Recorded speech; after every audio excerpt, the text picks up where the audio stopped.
समसामयिक विषयों पर आपके पसंदीदा कार्यक्रम विशेष में आपका स्वागत है। मैं हूं वैभवराज शुक्ला। आज से 162 साल पहले 10 मई 1857 के दिन दिल्ली से करीब 80 किलोमीटर दूर मेरठ में अंग्रेजों के खिलाफ पहली जंग लड़ी गई थी। ब्रिटिश सेना में काम करने वाले भारत माता के वीरों ने कई अंग्रेज अधिकारियों और सिपाहियों को मार डाला था। यह घटना मेरठ कैंट में हुई थी। भारतीय स्वतंत्रता आंदोलन के इतिहास में इस लड़ाई को प्रथम स्वतंत्रता संग्राम के नाम से जाना जाता है।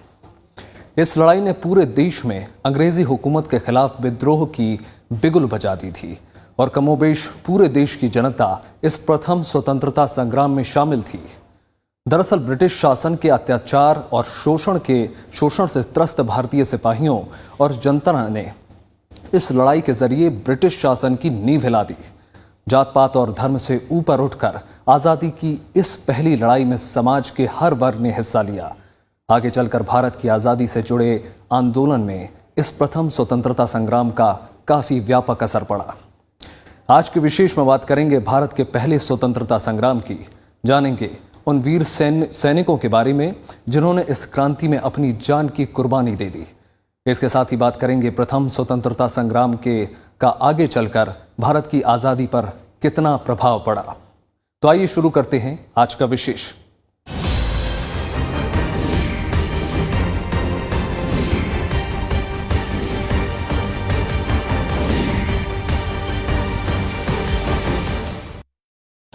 सदियों की औपनिवेशिक गुलामी और शोषण के खिलाफ भारत की जनता जब 1857 में उठ खड़ी हुई तो देखते ही देखते इस लड़ाई में पूरा भारत शरीक हो गया। पहली बार गुलामी और ब्रिटिश नीतियों के खिलाफ इस लड़ाई में ये भी तय हो गया कि अंग्रेज अपराजय नहीं हैं और उन्हें हराया जा सकता है। 10 मई 1857 को मेरठ से शुरू हुई इस लड़ाई को आज़ादी की पहली लड़ाई यानी प्रथम स्वतंत्रता संग्राम कहा गया। आइए जानते हैं भारत के प्रथम स्वतंत्रता संग्राम की कहानी को।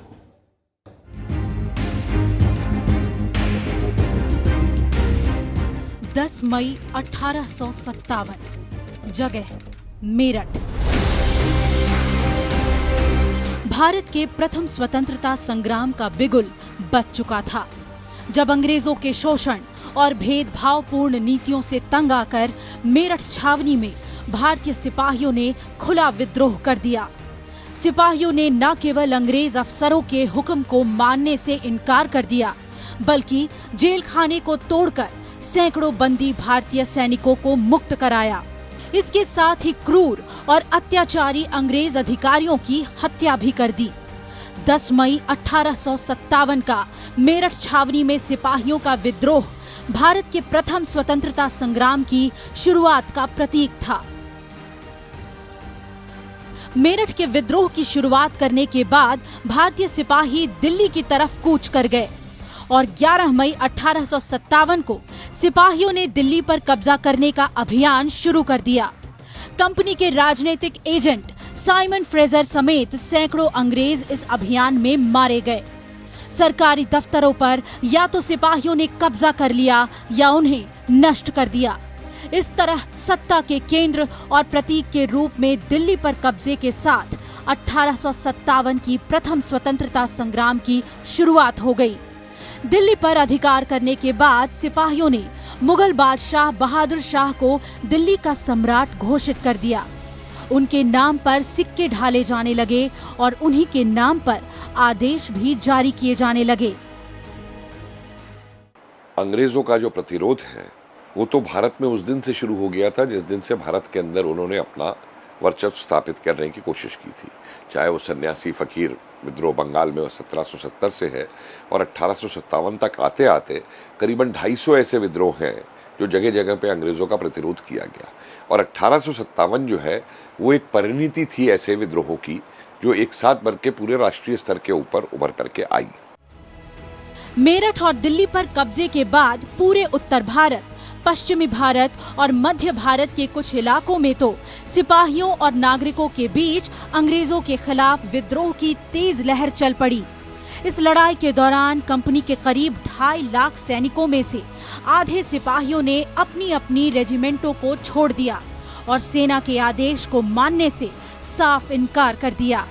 दिल्ली पर कब्जे के करीब 1 महीने के भीतर ही यह आंदोलन कानपुर, लखनऊ, इलाहाबाद, बरेली, जगदीशपुर, झांसी और बिहार समेत देश के अनेक इलाकों में फैल गया। पूरा देश अंग्रेजों के खिलाफ आक्रोश से भर उठा था। ब्रिटिश हुकूमत के शोषण और जातियों से पूरे देश की जनता परेशान थी और यही वजह थी कि पूरे देश की जनता इस लड़ाई में शामिल हो गई।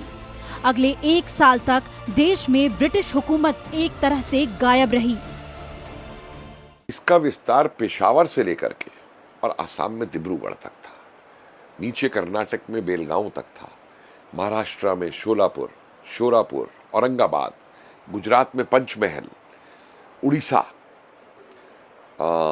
ढाका, चिटगांव और पूरा अवध, मध्य प्रदेश, राजस्थान के इलाके। तो मतलब एक पूरे भारत का जो है, भारत पूरे में विस्तृत था इसका जो क्षेत्र था विरोध का। दरअसल 1857 की क्रांति ब्रिटिश शासन की सालों से चली आ रही दमनकारी और अन्यायपूर्ण नीतियों के खिलाफ शुरू हुई थी। 1857 की क्रांति के प्रमुख राजनीतिक कारणों में से एक थी गोद निषेध प्रथा या हड़प नीति। ये अंग्रेजों की विस्तारवादी नीति थी जो ब्रिटिश भारत के गवर्नर जनरल लॉर्ड डलहौजी के दिमाग की उपज थी। इसके साथ ही भारी टैक्स और राजस्व संग्रहण के कड़े नियमों के चलते किसान और जमींदार वर्गों में असंतोष था। साथ ही भारत में तेजी से पैर पसारती पश्चिमी सभ्यता को लेकर समाज के बड़े वर्ग में आक्रोश था। इन सब के अलावा एक बड़ी वजह थी भारतीय सैनिकों और ब्रिटिश सैनिकों के बीच होने वाला भेदभाव और सैनिक छावनियों में भारतीय सैनिकों का शोषण। 1857 के प्रथम स्वतंत्रता संग्राम के तात्कालिक कारणों में से एक कारण इस बात की चर्चा भी थी कि 1853 की राइफल के कारतूस की खोल पर सुअर और गाय की चर्बी लगी हुई है। ये हिंदू और मुस्लिम दोनों धर्मों के लोगों की भावनाओं को ठेस पहुंचा रही थी। ये राइफलें 1853 के राइफल के जखीरे का हिस्सा थीं। इस कारतूस के इस्तेमाल पर जोर देने के विरोध में मार्च 1857 में बैरकपुर छावनी के 34वें नेटिव इन्फेंट्री के जवान मंगल पांडे ने अपने सार्जेंट मेजर पर गोली चला दी। इसके बाद अंग्रेजों ने इस रेजिमेंट को ही भंग कर दिया। वहीं 9 मई को मेरठ में सैनिकों ने नई राइफल इस्तेमाल करने से इनकार कर दिया तो उन्हें 9 साल जेल की सजा सुनाई गई। अंग्रेजों के इन क्रूर नीतियों ने भारत के पहले स्वतंत्रता संग्राम के शुरू होने की बीज बो दी। ये जो संग्राम शुरू होता है, शुरू तो एक उस समय राइफल के कारतूस की घटना बन जाती है, लेकिन आप ये देखिए कि जिस तरीके से भारत के किसानों को भूमिहीन बनाया गया, उनके ऊपर अफीम की खेती, नील की खेती थोपी गई ला करके, भारत के जो जुला थे उनको तबाह किया गया, राजाओं की सेनाओं को तबाह किया गया। वो सैनिक क्या करे, कहाँ जाएं? उसके अलावा लोहार का जो काम था कि सैनिकों के लिए उस समय शस्त्र बनाते थे, करते थे, वो बेरोजगार हुए। मतलब छोटे जमींदार, फिर जो दत्तक पुत्र लेने के लिए इन लोगों ने जो डॉक्ट्राइन ऑफ लैप्स अपनाई, डलहौजी वगैरह ने, तो एक बहुत सारे कारण ऐसे एकत्रित होते चले जा रहे थे जो ऊपर भारतीय रजवाड़ों से लेकर के और भारत के गरीब से गरीब जो व्यक्ति थे उन तक को प्रभावित कर रहे थे, और इसीलिए सारे मिल करके लड़े हैं पूरे इसके अंदर। हालांकि अंग्रेजों ने अपनी पूरी ताकत और सेना के दम पर भारत के इस प्रथम स्वतंत्रता संग्राम को दबा दिया, लेकिन इस लड़ाई ने ये तय कर दिया कि अब अंग्रेज भारत पर सदियों तक शासन नहीं कर पाएंगे। इस क्रांति ने भारत में ब्रिटिश शासन की नींव हिला दी। Bureau report, Rajya Sabha TV. जिस संग्राम ने पूरे देश के जनमानस को झकझोर कर रख दिया, जिसने सदियों से गुलामी की आगोश में सोई हुई जनता को जगा दिया, भारत के उस पहले स्वतंत्रता संग्राम की चिंगारी को एक मशाल में बदल देने का श्रेय जाता है उन नायकों को जिन्होंने आखिरी दम तक अंग्रेजों से लोहा लिया और आज़ादी के लिए सबको प्रेरित कर गए। देश के इन वीर सपूतों ने अंग्रेजों के खिलाफ सबसे पहले आवाज़ उठाई और उनके अन्यायपूर्ण नीतियों का खुलकर विरोध भी किया, जिसमें आम जनता ने भी अपना सहयोग दिया। आइए इतिहास के गौरवपूर्ण पलों को याद करते हैं जब मातृभूमि के लिए 1857 के नायकों ने अंग्रेजों को वो टक्कर दी कि ये आज़ादी की पहली लड़ाई बन गई।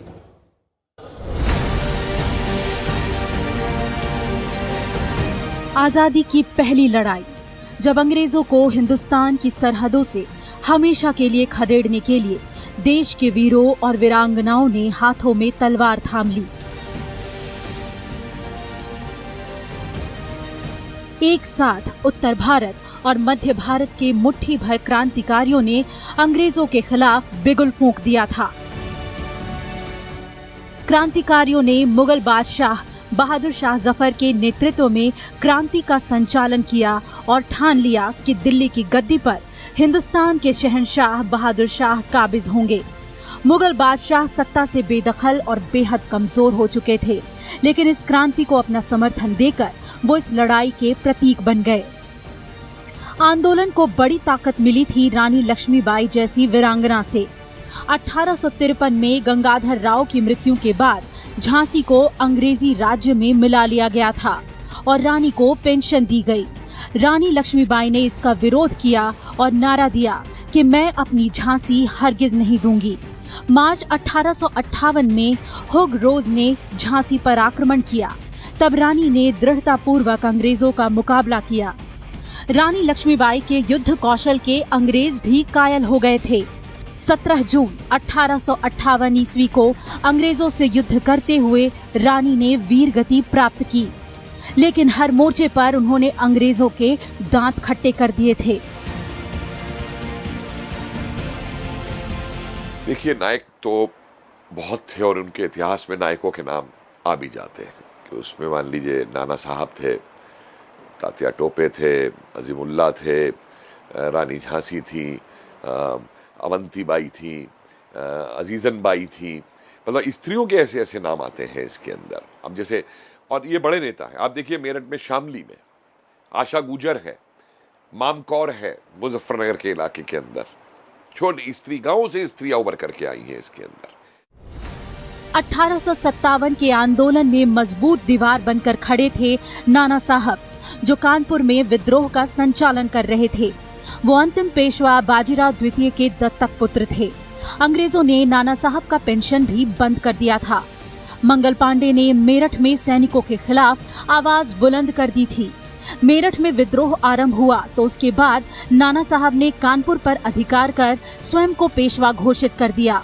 उन्होंने मुगल बादशाह बहादुर शाह को भारत का सम्राट और खुद को उसका गवर्नर घोषित किया था। हार कर नाना साहब नेपाल के जंगलों में छुप गए और आज तक कोई नहीं जानता कि उसके बाद वो कहां गए। अंग्रेजों को सबसे ज्यादा परेशान किया तात्या टोपे और अजीमुल्ला ने। आंदोलन के विफल होने के बाद 1859 में आज ही के दिन तात्या टोपे को फांसी की सजा दी गई, लेकिन दोनों ने मिलकर नाना साहब के नेतृत्व में अंग्रेजों से कई युद्ध किए और लोगों को आजादी के महत्व के बारे में समझाया। मैं तो कहूंगा एक तात्या टोपे बहुत बड़े मिलिट्री स्ट्रेटेजिस्ट हैं इस पूरे उसके अंदर, और अनगिनत नाम है इसके। और मैं तो मानता हूं कि हर व्यक्ति इस समय नायक बन गया था अंग्रेजों के खिलाफ। वही अवध क्रांतिकारियों का एक प्रमुख केंद्र बन चुका था और अवध की क्रांति का संचालन बेगम हजरत महल ने किया। बेगम ने अवध के जमींदारों, किसानों, सिपाहियों की सहायता से अंग्रेजों को अनेक स्थानों पर हराया और अंग्रेजों को लखनऊ की रेजिडेंसी में शरण लेने के लिए मजबूर कर दिया। उधर बिहार में जगदीशपुर के जमींदार बाबू कुंवर सिंह ने मोर्चा संभाला था। दानापुर में विरोध कर रहे कुछ क्रांतिकारियों ने आरा पहुंचकर कुंवर सिंह से विद्रोह का दायित्व संभालने को कहा। नाना साहब के साथ मिलकर उन्होंने अवध और मध्य भारत में भी युद्ध किया और जगदीशपुर, आरा में अंग्रेजों को हरा दिया। 23 अप्रैल 1858 में जगदीशपुर में उनकी मृत्यु हो गई। इलाहाबाद में कमान संभाले हुए थे मौलवी लियाकत अली और फैजाबाद में मौलवी अहमदुल्ला ने अंग्रेजों के विरोध में लोगों को एकत्रित किया। देखिए, अंग्रेजों ने तो इसको दबाने के लिए कोई कसर नहीं छोड़ी। लोगों को तोप के मुंह से लगा के गोलों से उड़ाया गया। गांव के गांव जो हैं उनका नाम मिटा दिया गया नक्शे के ऊपर से। उनको जलाया गया, मारा गया। मतलब आज भी ऐसे ऐसे गांव मौजूद हैं जहाँ पे वो पेड़ हैं जिनकी लोग पूजा करते हैं मुजफ्फरनगर में बागपत की तरफ, जिनके अंदर 50-50 स्त्रियों को जो है फांसी के ऊपर टांगा गया। तो मतलब कोई कसर उन्होंने इसको दबाने के अंदर नहीं छोड़ी। 1857 की स्वतंत्रता की लड़ाई में हिंदू मुस्लिम एकता ने भी अंग्रेजों को कई मोर्चों पर हराया। एक साथ हिंदू और मुस्लिम दोनों धर्मों के लोग और नेता अंग्रेजी हुकूमत के खिलाफ खड़े थे। फर्रुखाबाद में तुफजल हसन खान और बिजनौर के मोहम्मद खान ने अपने इलाके में मोर्चा संभाला, तो मुरादाबाद के अब्दुल अली खान, बरेली के खान बहादुर खान ने भी आंदोलन में हिंदू क्रांतिकारियों का साथ दिया। मंदसौर में फिरोज शाह आंदोलन को संभाल रहे थे और गोरखपुर में गजधर सिंह अंग्रेजों के खिलाफ खूब लड़े। 1857 के आंदोलन के सभी स्वतंत्रता सेनानी शहीद हुए, लेकिन सभी ने भारत को एकता के एक सूत्र में बंधने और आजादी के लिए लड़ने का संदेश दिया था, जो लौ की तरह तब तक जलता रहा जब तक भारत आजाद नहीं हुआ। Bureau report, Rajya Sabha TV. 1857 का संग्राम मेरठ में सैन्य कर्मियों की बगावत से शुरू हुआ, लेकिन जल्द ही ये व्यापक होते गया। इससे ब्रिटिश शासन को गंभीर चुनौती मिली। हालांकि ब्रिटिश शासन इसे दबाने में सफल रहा, लेकिन ये एक ऐसी लोकप्रिय क्रांति थी जिसमें भारत के हर वर्ग की सहभागिता थी। यही वजह है कि इसे भारतीय स्वतंत्रता का पहला संग्राम कहा जाता है। बाद में आज़ादी के आंदोलन पर इस स्वतंत्रता संग्राम का गहरा प्रभाव पड़ा। इस संग्राम के बाद ब्रिटिश हुकूमत जिन नीतियों पर आगे बढ़ी, उससे ब्रिटिश शासन के प्रति लोगों में घृणा बढ़ती गई। इससे आगे चलकर भारतीय राष्ट्रीय आंदोलन का जन्म हुआ।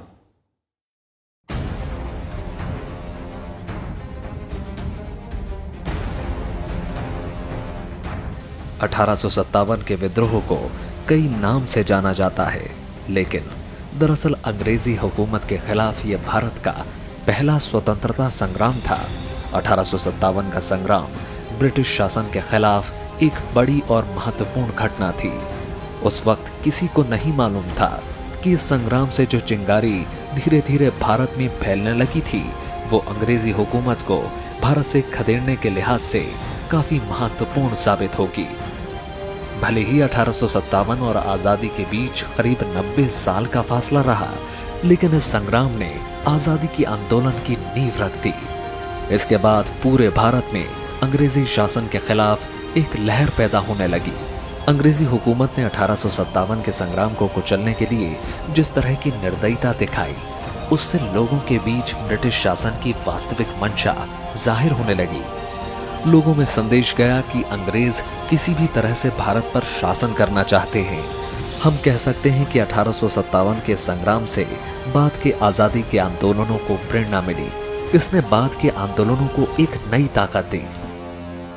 जिस विद्रोह को अंग्रेज कहते हैं कि उन्होंने दबा दिया, मैं उसकी व्याख्या इस तरीके से करता हूं कि ये आग दब जरूर गई थी, लेकिन बुझा नहीं पाए थे, और इस आग ने एक चिंगारी का रूप ले लिया था। और इसी चिंगारी ने जाकर के आगे भारतीय राष्ट्रीय आंदोलन को जो प्रभावित किया कि विभिन्न विचारधाराएं उसमें से निकल के आई, क्रांतिकारी निकल के आए, जन आंदोलन निकल के आए। और ये देखिए, इसका तो इतना प्रभाव है कि सावरकर ने पूरी इसके ऊपर किताब लिखी 1857 के ऊपर स्वतंत्रता संग्राम बताते हुए, और वो भारत के क्रांतिकारियों के लिए एक ग्रंथ बन गया पूरा का पूरा। 1857 के संग्राम का भारतीय राष्ट्रीय आंदोलन पर गहरा प्रभाव पड़ा। इस संग्राम से पहले अंग्रेजों और भारतीयों का एक दूसरे के प्रति व्यवहार ज्यादा उग्रता वाला नहीं था, लेकिन 1857 के गदर ने इस मनोवृत्ति को एकदम बदल दिया। विद्रोह का दमन बहुत अधिक कठोरता और निर्दयता के साथ किया गया था, जिसे भूलना भारतीयों के लिए असंभव था। भारतीय और अंग्रेजों के बीच एक गहरी खाई बन गई। अंग्रेजों ने फूट डालो और शासन करो की नीति को अपनाया। उन्होंने शासन और सेना के पुनर्गठन का आधार धर्म और जाति को बनाया। अंग्रेजों के इस कदम से हिंदू मुसलमानों के बीच की दूरियां कम होने लगी। अंग्रेज हिंदू मुस्लिम एकता को तोड़ने की कोशिश करने लगे।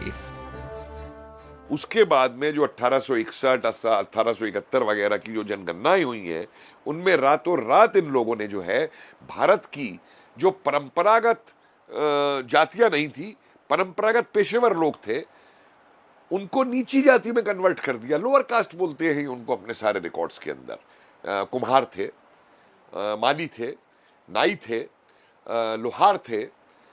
ये कभी जाति नहीं थे, ये परंपरागत समुदाय थे जो अपना पेशागत करते थे। इन्होंने उनको उस तरीके से बदल दिया। और दुर्भाग्य ये रहा कि हमारे इतिहासकारों ने इन चीज़ों को समझने की जगह केवल ये मान लिया कि एक सामंतवादी विद्रोह था और वो था, और उसको हमने जांचने की कोशिश नहीं की कि इसका क्या। और जो अंग्रेजों ने नीतियां अपनाई फिर इसके बाद में, उस नीतियों के विरोध में ही फिर और जो है राष्ट्रीय आंदोलन खड़ा होता है पूरा उठ करके। 1857 के संग्राम से भारत में राष्ट्रवाद और पुनर्जागरण का बीज बोने में मदद मिली। भारतीय राष्ट्रीय आंदोलन के आंदोलनकारियों को 1857 के संग्राम से हमेशा प्रेरणा मिलने लगी। 1857 में आजादी की जो मशाल जली, उससे ही आगे चलकर अंग्रेजी शासन के भारत से निकलने का रास्ता तैयार हुआ। पहले स्वतंत्रता संग्राम का सबसे महत्वपूर्ण प्रभाव भावी ब्रिटिश भारत की शासन व्यवस्था पर पड़ा। कंपनी के शासन का अंत हो गया और भारतीय शासन की बागडोर ब्रिटिश साम्राज्य के हाथों में चली गई। भारत के गवर्नर जनरल को वायसराय कहा जाने लगा। भारत सचिव के साथ 15 सदस्यीय भारत परिषद की स्थापना की गई। अंग्रेजी हुकूमत ने ऐसा दिखाने का प्रयास किया कि वे भारत शासन व्यवस्था को उदार बना रहे हैं, लेकिन वास्तविकता ये थी कि वो भारत पर अपनी जड़ें मजबूत करने के लिए यहाँ के लोगों के असंतोष को दबाना चाहते थे। हालांकि अंग्रेजों की मंशा को भांपते ज्यादा देर नहीं लगी और 1857 के संग्राम के 90 साल के भीतर ही ऐसे हालात पैदा हुए कि अंग्रेजों को भारत से निकलना पड़ा। Bureau report, Rajya Sabha TV. 1857 को लेकर इतिहासकारों में कई मत रहे हैं। अंग्रेज इतिहासकारों ने इसे म्यूटिनी या सिपाही विद्रोह माना, कुछ इसे किसान विद्रोह मानते थे, लेकिन विनायक दामोदर सावरकर पहले व्यक्ति थे जिसने प्रमाणिक दस्तावेजों से इसे साबित किया कि यह भारत का प्रथम स्वाधीनता संग्राम है। चलते चलते आपको छोड़ जाते हैं इस रिपोर्ट के साथ। नमस्कार।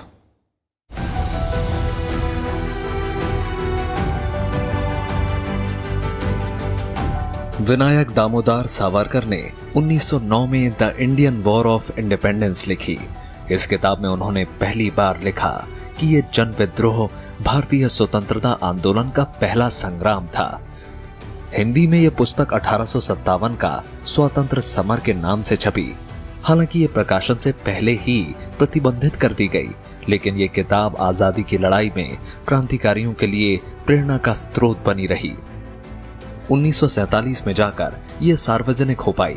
38 सालों के दौरान गोपनीय तरीके से इसके कई संस्करण छपे और कई भाषाओं में लोगों तक पहुंचे।